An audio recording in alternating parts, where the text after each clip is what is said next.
Okay, we're live. Okay, just not playing the music. Oh, Okay. Well, good evening and welcome to Chasing Prophecy on FM 107 New Orleans, where we discuss anything and everything beyond the scope of normal.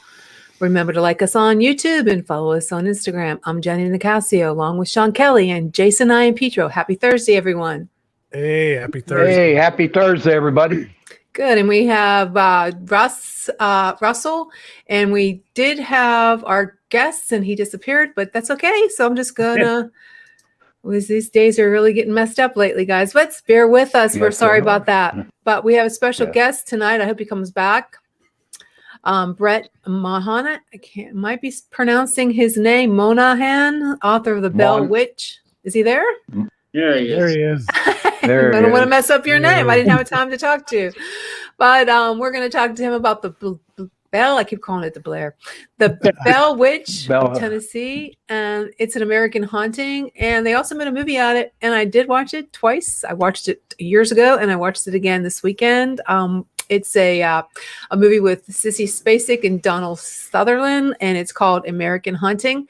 Throughout Tennessee, okay, now make sure I get this right, guys. Throughout Tennessee, it's known as Old Kate. The Bell Witch took up residence with John Bell's family in 1818. It was a cruel and noisy spirit, giving to rapping on the walls and grunting sounds before it found its voice as well.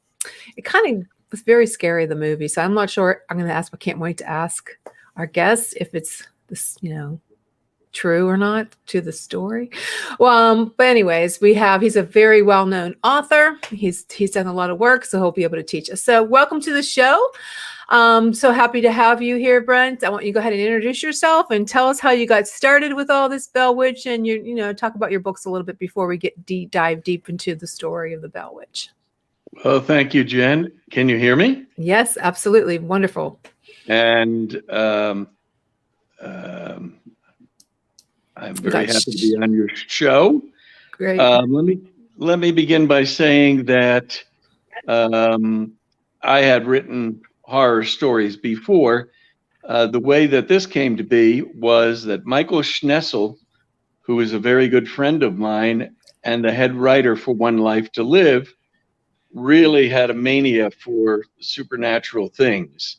He had a huge book collection, which he bequeathed to me. Unfortunately, he died 29 years ago. But one of the books that he bequeathed to me was on poltergeists. And I began reading about this American haunting, the only one that supposedly has resulted in the death of somebody, a member of the family. So it got relatively infamous.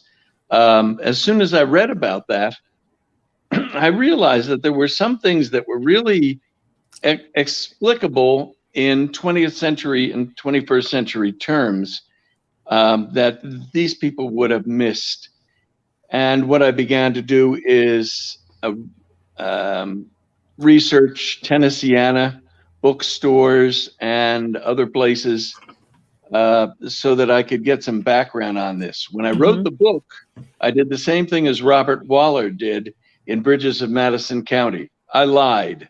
Of course, all fiction writers are liars, right? They're professional liars. Of course. So, I said that this manuscript had been passed on to me and that I edited it.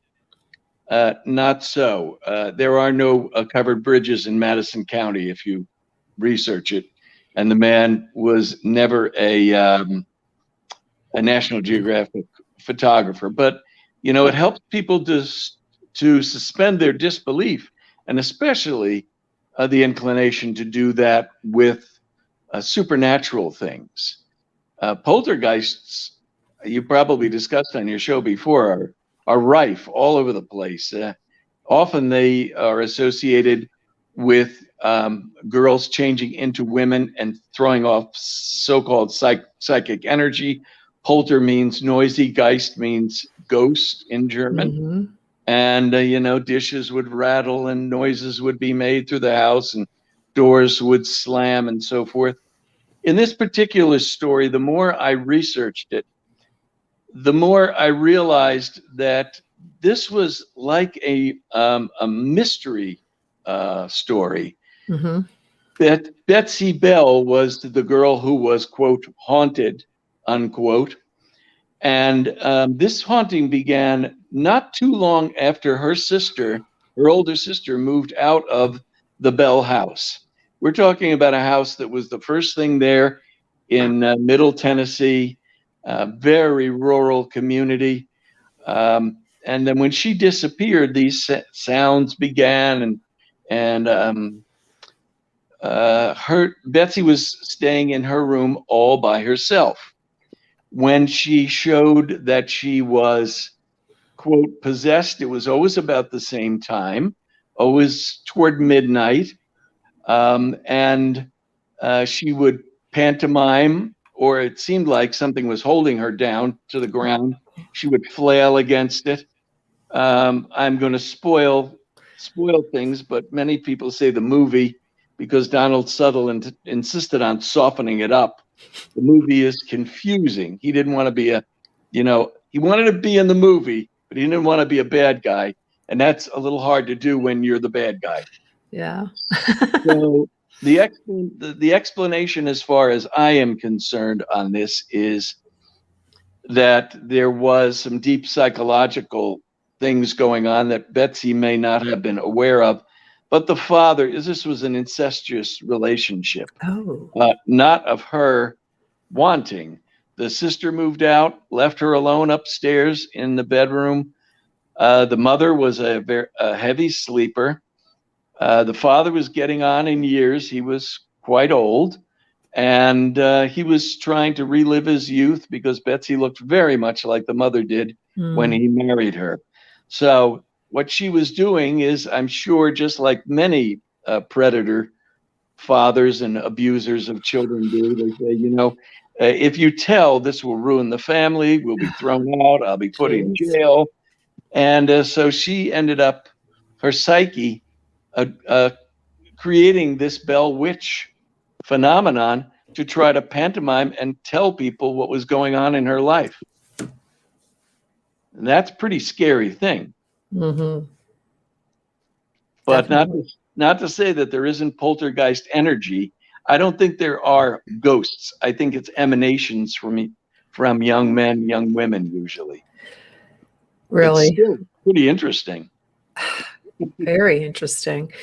I have a question real quick. When I was watching the movie, there was a curse or from that woman, the witch, yes, or she really wasn't a witch, she was just a nasty woman.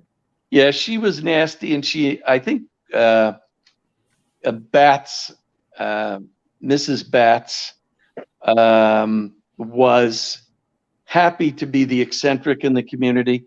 Her husband early on got in the way of a tree he was chopping down, and it did what was called kicked back, took out his knees and his legs, and he was a cripple thereafter.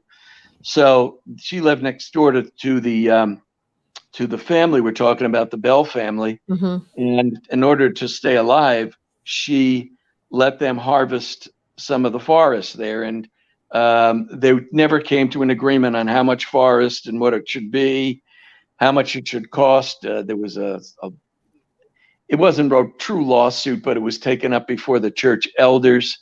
And so she did curse the family. And inadvertently, I think she drew a lot of hatred upon herself because everybody said, well, this is the curse. Yes, there was. So they named this thing Old Kate, right? Old Kate. After Kate Batts. So there wasn't a witch? No, she was an eccentric loudmouth It's woman. just her. She's, okay. Okay, it's confusing. What about the It's a completely different story than I've ever read. Well, you're gonna have to tell your side of the story. So I was wondering about the when one of the kids unearthed a skull, which they think is from an Indian, from the Indian burial grounds around that area. There's speculation that the Bell Witch could actually be a multitude of angry Indian spirits. True.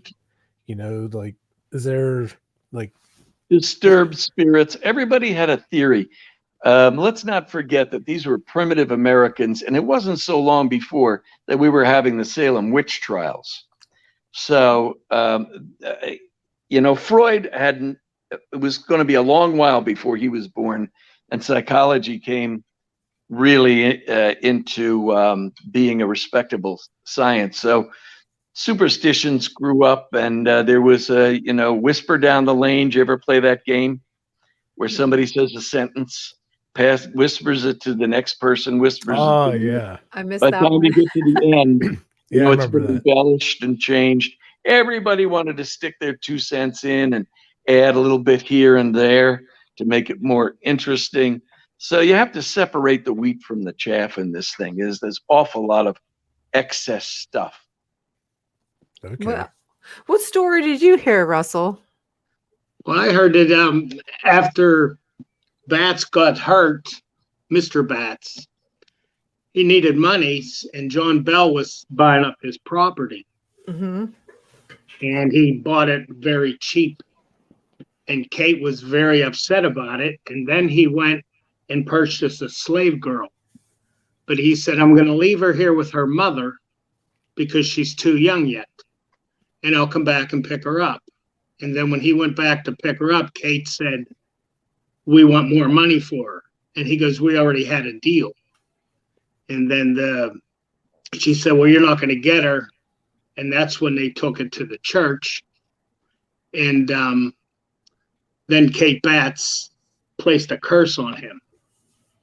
And Okay, they said she would go into church, and she threw her dress over a guy that was kneeling on the floor praying, and just started whipping him. But it had nothing to do with the bell, but they said she was very out of her Eccentric. mind. Yeah, out of her mind. So it wasn't like in the movie that they went to court and Bell made a deal that he could use her take her land in exchange for the slave at 20%. Was that right? Was that made up? It didn't say the numbers. It just said they argued over a slave girl. What about Brent? Was that the same? Yeah, the slave girl stuff, I left that out. And as I read it from the younger son Richard's account and the account of what was it, MV Ingram? Actually, women would hide behind initials in those days. Mm-hmm. Because they wouldn't be accepted, right? So from those 2 accounts, he was renting the land. He didn't buy it, but he was denuding it of trees. So because I remember they said the timber. Okay, that she took the value of the timber way beyond what was supposed to be, and I think the 20% usury thing was just a figure that was not allowed. 20%. Geez, they should have to deal with our credit card. Yeah. Exactly. Yeah. The story I like was when Thomas Jefferson went to the Bell Witch. He heard about the Bell Witch and he wanted to see it. And he went to the land and his wagon locked up. Oh, that was Jackson. Yeah, Andrew Jackson. And his wagon locked up. And then they found out a soldier the night before around the campfire said, I have silver bullets and I'm going to put one right through the witch's heart. And when the one that gave me the most pause was the so-called ability of the creature to attend a Sunday sermon and come back and tell them what was said at the sermon before anybody returned home and could tell them about the sermon, and it was the same thing. Mm-hmm. Now that's pretty wild. So yeah, but Jackson called the soldier out and said, "Give me them bullets," and he kept them. And he apologized to the he apologized to the witch, and he said, "Nobody's going to shoot you." And Jackson's account was, his wagon moved right after that, after he said that. But they said they tried to drag that wagon, and it just was locked up. I like that story. That that was from Andrew Jackson that had some credibility. This is a small book if you see it physically. Once I did my research, I was able to write it in 6 weeks. But as an author, and having written a number of novels before this, you realize what the pace and the flow and the focus must be. And just because you have some information like the Jackson story, which is kind of delicious, you decide, no, that's taking us off the beaten path. That's marginalia to the story. So that's why you wouldn't see it in An American Haunting or The Bell Witch. And by the way, Jen, you said, I want to say Blair Witch. That's why the movie was not The Bell Witch, because we didn't want any confusion. Well, yeah, I can see that. I definitely can see that, because every time I go to say it, I say the Blair Witch. So I try to, yeah. There's a lot of interesting stories about the making of this movie. And, tell us. First of all, they decided, there's been about 5 movies that were made or sort of made, but they were made on the budget of maybe our collective grocery bill this week. Oh, geez. So they didn't look too good. This one was budgeted at $13 million and was going to be filmed right on location. Now, I did interview the owner of the property at the time and looked all around. But then the producer found out that Romania had just begun its productions for films and was in its infancy, and they could save $3 million.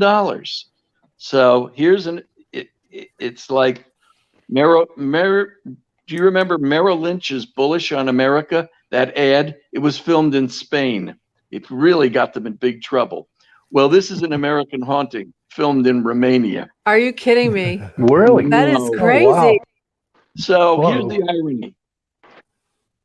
It was begun in mid-September. I was invited over. It was very nice. Got my own limousine and driver and all that kind of good stuff.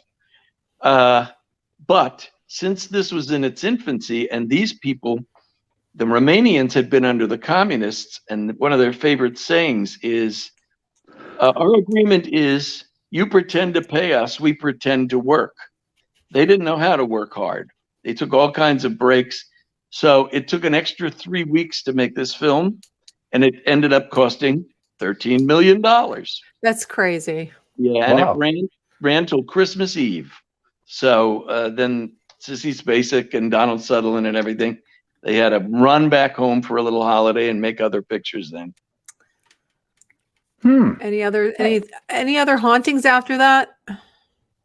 Hauntings. Like What, the house. Now, is it still around or not? Oh no. There are foundations. You can see a well. You can go into the cave if they let you in. The cave. Yeah, what's that about? The cave. The Ghost Adventures were in there. Yeah, we went there 3 times and it was closed. Yeah, it was struck out. That's right, and you can't get very deep in there. And beside, if you remember, there's a river right next to it, right? Yeah, the Red River. Yeah, right. And so that rises and floods the caves. So a lot of times they can't use the bell. And the Bell Witch caves are just sort of a little side thing. Regarding, I don't know about that. Of all the caves, okay. Now I was watching some YouTube videos. There was like a descendant of John Bell.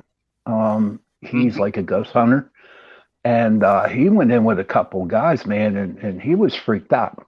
Their K2s or REM pods were going off, and I do believe that Kate Bell or whoever she is, the witch, used to live back in that cave, and there's a lot of paranormal activity down there, and so I think the cave is really, really important in the whole situation. I also believe what Jason was saying on top late earlier in the show about the Native Americans. Is there an Indian burial ground there? There was there was a small or slight mound. Yeah, It don't and people matter. were digging it. It don't Well- matter if it was a small Well, mound. you and I are loggerheads with this because I inadvertently tune into these paranormal hunters, and all I end up saying is, "What was that?" Oh, That's- you feel this that's cold not- spot? I mean, That's nothing not us. ever happened. They look for any scintilla of supernatural history and go there and make a big deal of it, and it's for money. Yeah. Uh, It's hmm. money, money, money, money. Money talks. What we do it for free. I hate that. I know. That's right. Yeah, I wish we could. I wouldn't money do it. long. Yeah, but we still get a lot of good stuff on Evidence. our evidence. Yeah. Or else you wouldn't be doing it. But you know, this story is compelling because I've only had one book series, which is called the Jekyll Island Club series, and this book stay in publication for more than 10 years. This one's been in publication now for what? Let's see, I don't even remember when it was first published. Let's see. 2002. That's what I thought. 2002. So we're going into our 19th year, and I like every 6 months getting those royalty checks. There you go. Mhm. Can I ask you something? How did they find out about your book? Did someone, pitch it to them? You mean the film producers? Yes. He walked by a bookshop, and it was in the bookshop window. Are you kidding me? Wow, No. that's awesome.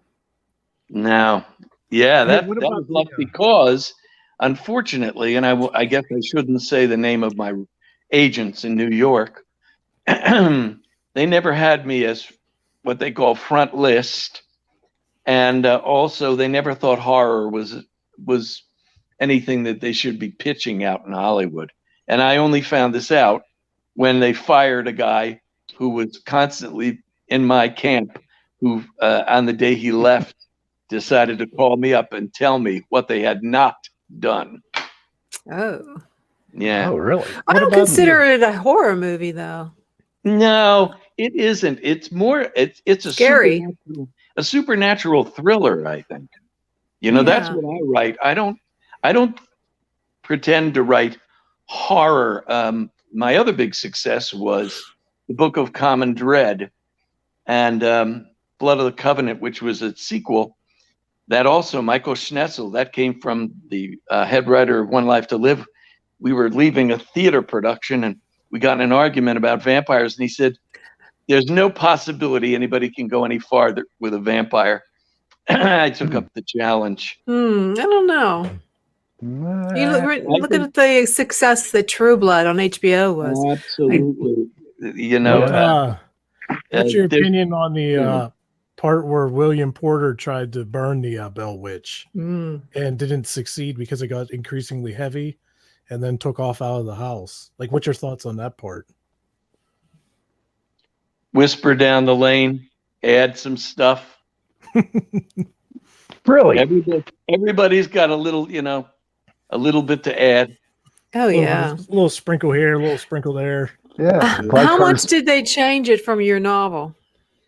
They said the way that the producer got the novel was to say, "I'm not changing a thing," and then Sissy Spacek and Donald Sutherland got their hands on it, and he also got fearful and tried to put a lot of Exorcist in it, which was really stupid.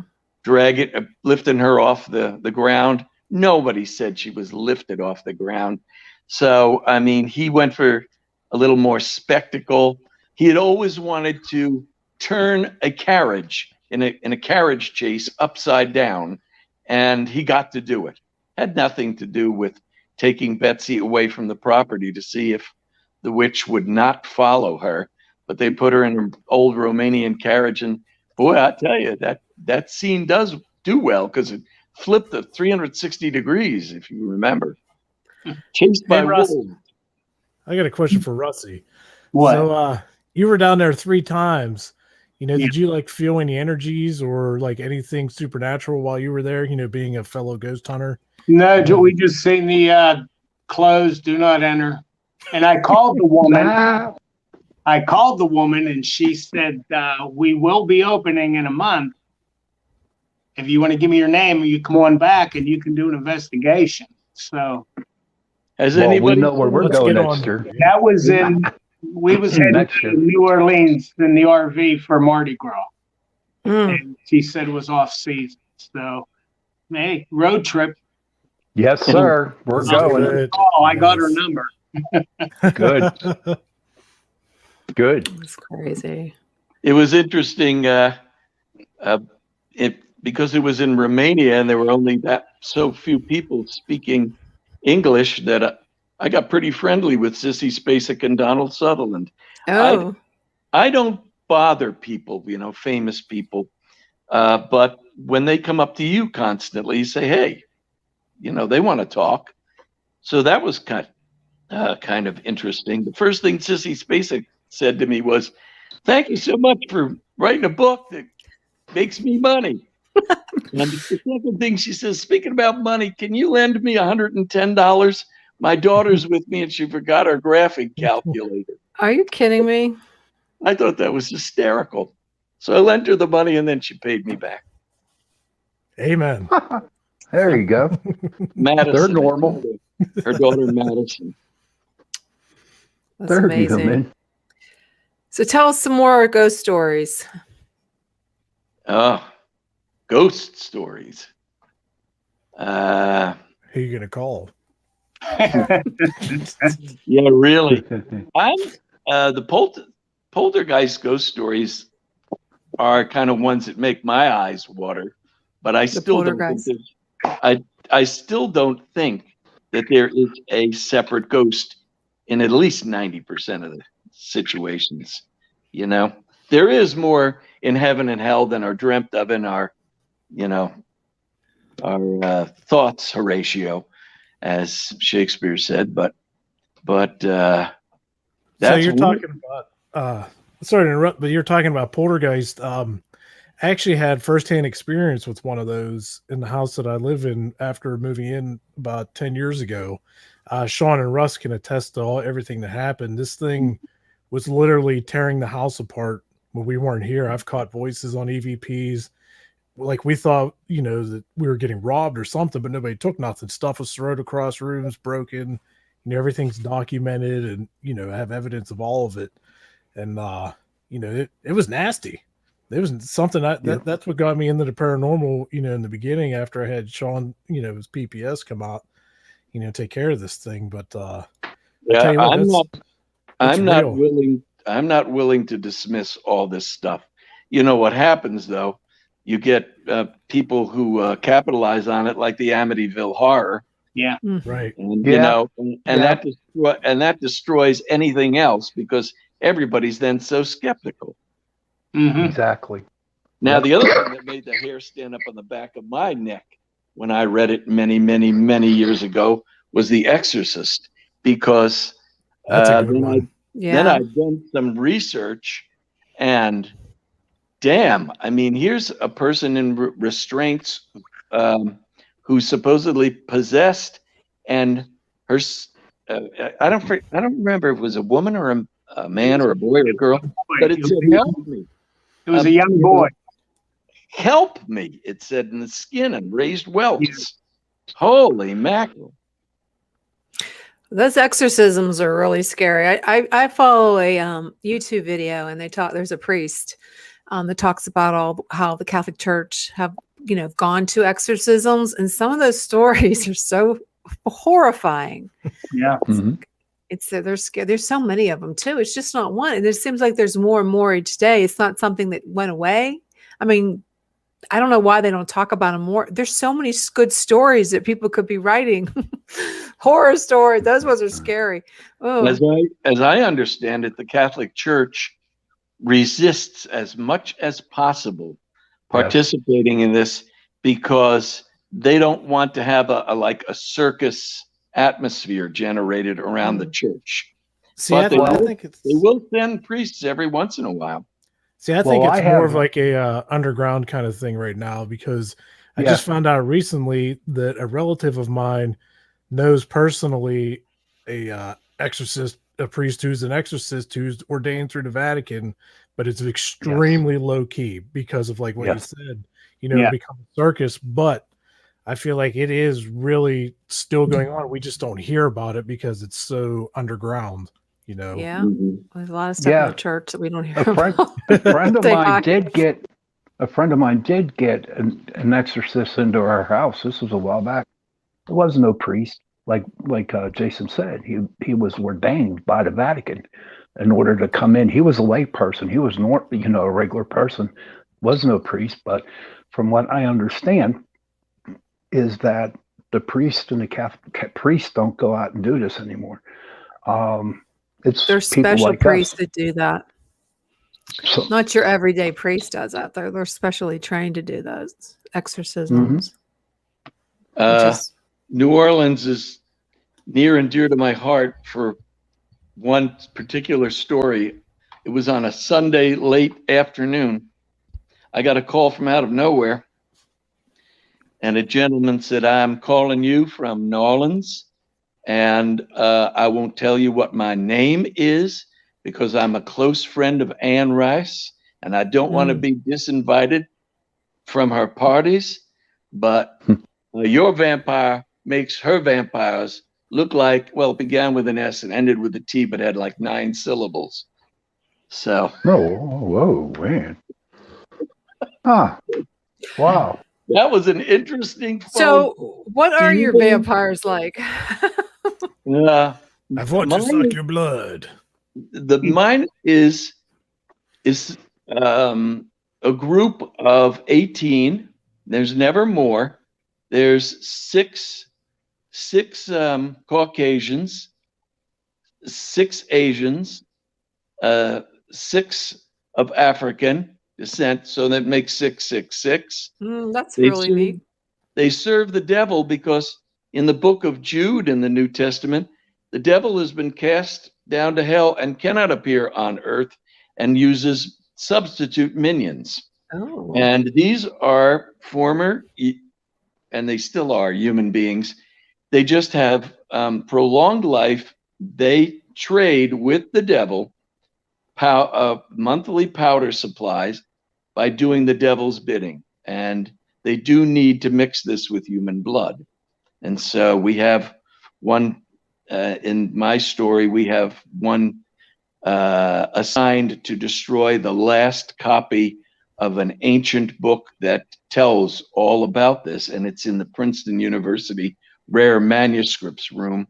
My wife worked at Princeton University, and that library is something to behold. 5 stories. And the rare manuscript section is like Fort Knox to get into. He's got to figure out how to convince 2 people with keys to this vampire to get in there and destroy the manuscript. This book did extremely well, especially in the British Isles. Wow. What's the title on that one? That's not the Dr. Jekyll, is it? No, that's the Book of Common Dread and its sequel, Blood of the Covenant. And this is a vampire who is planning. He is using a little bit of his powder and getting research scientists to try to figure out what it is so he can get free of the devil. And so it's a race against time. It sounds like a series on Netflix. I wish. That's right. Can I start having to pitch that? I need to get to the right people. Every once in a while. Stage 32. The Blumhouse people and a couple of other places say, "Let us see this and let us see that." I wrote what I think is a plausible solution to the death of Edgar Allan Poe. And so they were fascinated by that, but I don't know. if The Alienist makes it, this one's, I think, as good as The Alienist. Yeah, That just trying to get it to the right people. That's it. You got to, and money talks, as you said. Money talks. Jen. Yes, it does. They run the Money, world. money. The bankers. You know, Yeah, I who know how financed- tough it is. You know who financed this movie? Hmm. An American Haunting. The big, what would you call it? Owner of the casinos in Hong Kong. Come on. Oh wow. Yeah. That's where the money Okay. came from. Did it play in China? Oh, probably it did. All I know is if you're writing a book and you sell it, just don't plan on getting anything more than what you get up front. If they give you a percentage and so forth, it never makes I know. a profit.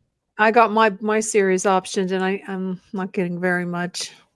But we'll Mhm. see if they ever go through with the movie. Who knows? It's supposed to be a series on Netflix, so I don't know. Yeah, don't you just kind of shake your head when you see the stuff that's out there and say, why? I could write better than that. That stuff Right. is so awful. You know, Yeah. but I'll tell you the secret. Look at the producer, look at the director, and look at the writer, and often they're the same person. They just have access to money. Yeah. That one person. All that So- takes is the one person. Yeah. Mhm. We'll see. We'll see.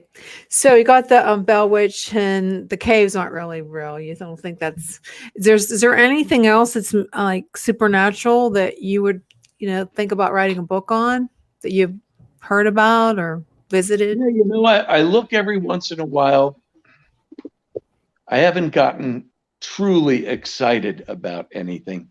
And I sold the entire collection of Michael's to, what's his name? He's a big fiction writer, Ghost Road Blues, and out in Los Angeles. So I used to read through and say, let's find a story that I could retell. Nothing has excited me as much as this thing that happened in Tennessee. I mean, why did he die? I think the mother figured it out and poisoned him. You think that she knew that he was fooling around with her daughter? I think she finally came to the realization. They sort of soft pedaled that in the movie too. But So what would have been the black liquid that was in the bottle? Yes. Anybody know what that that's was? right. And you know, there's plenty of berries that'll kill you. Oh yeah. So, Yeah. that's Poison berries, dingleberries, all kinds of berries. unfortunately, that stupid young man threw it in the fire, so it couldn't be analyzed. So, Mhm. But they could they have vandalized it back then? I don't think. It was like the 1800s. I don't think. Yeah. I don't think so. No. More difficult. I'm wondering if they still have the Bell Witch Festival and put the play on. Oh, Yeah, I'm sure they do. Yes. They do. Rusty, you were shaking over there. You all right? You all right, buddy? You all right, No, Rusty? I'm fine as frogs hair. But they do have that Andrew Jackson said his wagon wheels locked up, and he said he would rather fight the British Army than go back to the Bell property. That's pretty Yeah, intense. Oh, He did Yeah, it write- is. is there anything going on now with the Bell property, Russell? Not that I know of. I know if you go way out in the woods, you can find his John Bell's grave. They said it's just by itself in the middle of a grove of trees. I seen on YouTube a guy went out was looking for it. He found it. They do have a cemetery with a sort of obelisk on there that commemorates it, but that's not where he's buried, I understand. He's buried out in a grove of trees somewhere. It shows it on Google Maps if you put John Bell's grave. It'll wow. go to the middle of a field. Well, the Wow. daughter, I think, subconsciously got back at him pretty well. She literally haunted him to death, Yeah. you know, with this creature. Wow. Sean, you have anything to say about this? Oh, yeah. Well, I don't. Hold on. Okay. What about at the end when a lot of people would hear someone singing with a beautiful voice in church? Okay. And that beautiful voice wasn't there. I mean, I find this very interesting. This whole story. And, you might have little snippets here, snippets here, snippets here. But in my heart, I believe that the Native Americans down there, they messed with that Indian burial ground and all hell broke loose. And that's the way I'm looking at it. That's how I feel. The word Kentucky, what that means? No. The bloody ground, because it was roughly the border between two major Indian nations, and that's where they would rub up against each other, and wholesale slaughter went on. So right around that area. Right. Was there any talk of any kind of massacre around Bell's house? I don't know. I couldn't find anything. Native Americans used to slaughter each other a lot. That's right. Back before the Europeans even come over. And That's right. A lot of them were cannibals too, that they don't publish that kind of stuff. Even with lacrosse, I understand the way they played it, it was deadly. Yeah. It was an excuse. Everything was so intense way back in the day. Yeah. Yeah, it was. Then they met up with the really bloodthirsty Europeans. They thought they were bloodthirsty. There's a lot of mystery to the Hudson Bay too. I don't know if you heard. There's a lot of ghost stories about the Hudson Bay area. All up the Hudson River, right? A lot of ghost stories, absolutely. And of course, that's where we get Rip Van Winkle, and I didn't know that. And we get the Sleepy Hollow story. That was interesting. Movie. That was interesting. So with the stories of the Bell Witch like showing up as weird animals before the haunting, do you think there's any truth to that? Like it would show up as like a dog's body with like a rabbit's head. Oh, did like the wolf in the movie? Yeah, like it would just show up as something just totally out of the ordinary, and then right before the haunting started. Do you think there's any truth to that? I think what happens in these things is the haunting begins, and then everybody looks back and remembers and says, must have been connected to that. That was an omen or a premonition. And how about the little girl in the green outfit hanging from the tree? Yeah, what about that? Who knows? But they did put her in the story. And there was a cave on this, I think it was a prince's property for many years before in Romania. And there was a small cave. So they threw that had nothing to do with the story. That was just for fun.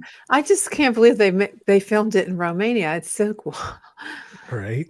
And let me tell all of you and your listeners that if you go to Romania and you want to give your leading ladies flowers, do not buy a dozen of them for them. Why? Because it costs we stopped at a roadside stand. My limousine driver gets out, and I said, I'd like to get them each a dozen red roses. Well, the discussion went on and got super heated and everything. And he came back and he had the flowers, and he said, well, the problem was that in our country, you only have a dozen flowers at funerals. That's an unlucky number. Oh my God, I didn't know that. Should have been a baker's dozen. You got to know the difference in other countries, right? Their traditions and so forth. You can get in big trouble. Here's another story that's kind of interesting. Those nasty wolves that they had, they were the tamest things. They really had to just drag meat down the road to get them to chase. And because they were the wrong color, they were constantly spraying them with black hairspray. Well, I think that's black roses. What black roses? Have you seen black roses? Well, they must be sprayed, aren't they? I don't Or know. I think they dyed. can actually grow them. They're so expensive. Well, I know that Jackson and Perkins, which when I was young was the big company for hybrid tea roses, Mhm. was offering, let's say in 1960, something like $100,000 if someone would breed a black rose so that they could sell it. But I don't know. I think they've gotten to very dark violets, but they haven't gotten to pure black. And hybrid teas are almost disappeared. I don't know what happened with them. Boy, are we going far afield on this. Well, you never know. But I do like the stories about the vampires. I think we need a new vampire movie. Well, Oh, one, I think Jenny. so. What? Right one, Jenny. Oh, I'm so busy. I Hey, have to got a pitch fleet of my actors stuff right this here. week. Huh? You got a fleet of actors right here. Yeah. Definitely. Sean already looks like he's dead, so I'll be Jonathan. Yeah, I am. But are we talking about the Adams family? Shaun of the Yeah. Dead. Oh, Is he Shaun man. of the Dead? What? Is Excuse he me? Shaun of the Dead? there you Shaun go. of the Shaun Dead. of the Dead. That was so Shaun of the fun. Dead. Yeah. Yeah. That's it. That's it. I'm cool. You're cool. You're cool. I mean, no, I'd probably be the vampire that, did something wrong and they pulled my fangs out because I have no teeth. You'd be the vampire that's sleeping all the time. What are you talking Yeah. about? Yeah, I I mean, know. have Russ the Impaler.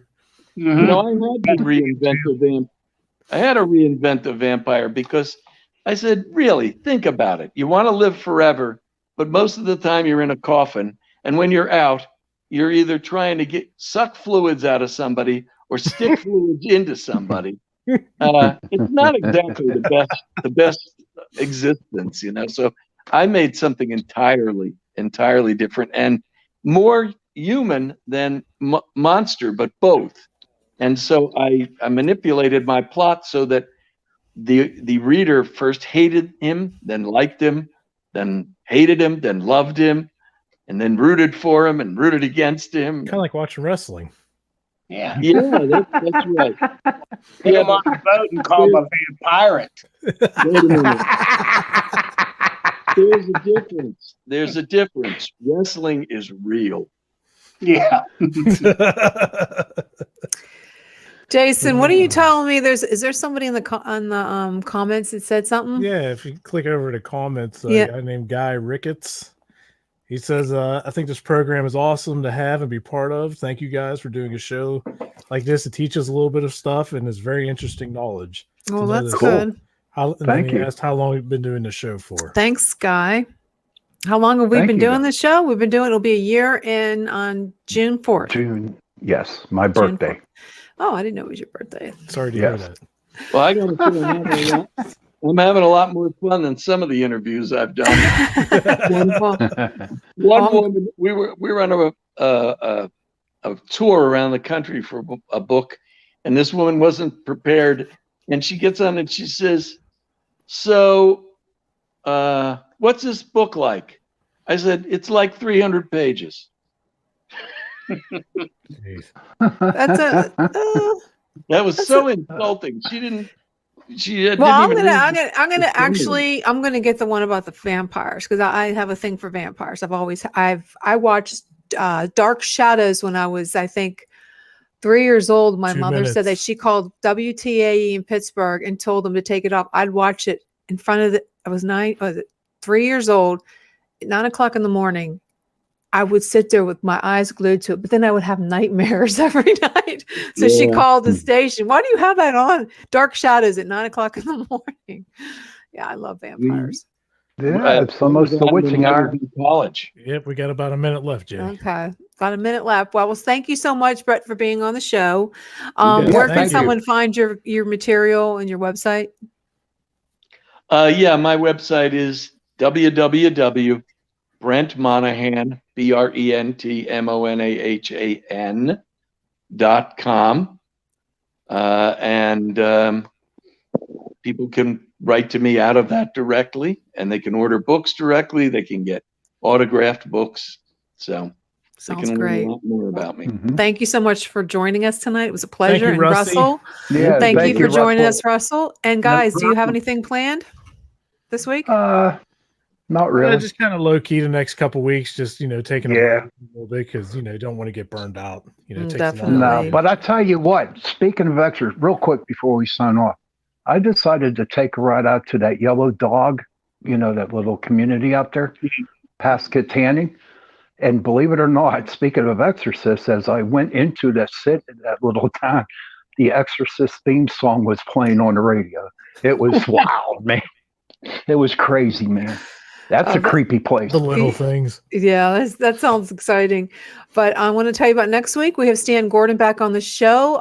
The Kecksburg Festival was canceled again because of COVID, but we're not going to let it stop. We're going to have Stan on the show, and he's going to talk about some unusual things that are going around in the Chestnut Ridge in Westmoreland County, Greensburg area, and the Pittsburgh area. So that should be in Pennsylvania. So that should be really interesting, guys. But thank you so much for joining us tonight. Thanks again for tuning in to Chasing Prophecy. Thank guys, you, everybody. everyone, have a great night. See you next week. See you next